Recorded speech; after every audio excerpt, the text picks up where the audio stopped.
אני מאוד אוהב את המילה Outlook. אנחנו, כמו שאומרת, נכנס 10 דקות ל-Outlook. יש רובנו עובדים על ה-Outlook, ובסך הכל יש שם 3 דברים שאנחנו איתם צריכים להתעסק.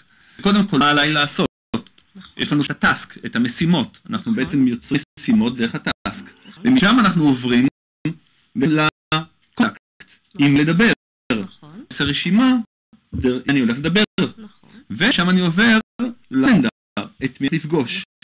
אם אני לוקח עצמי משהו מאוד מצומצם יום, כמו שאתה אומרת, 10 דקות, לתכנן את השבוע, על מה לי לעשות, מי אני הולך לדבר, ומי אני הולך לפגוש.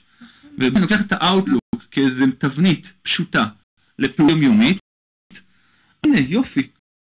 יש פעולות אפשריות שבאמצעותן אני הולך להשיג את היעדים שלי השנתיים, שהם מאוד משמעותיים עבורי. נכון. אני החלטתי שאני רוצה לרדת במשקל, אוקיי, זה בעצם איזה סוג של יעד,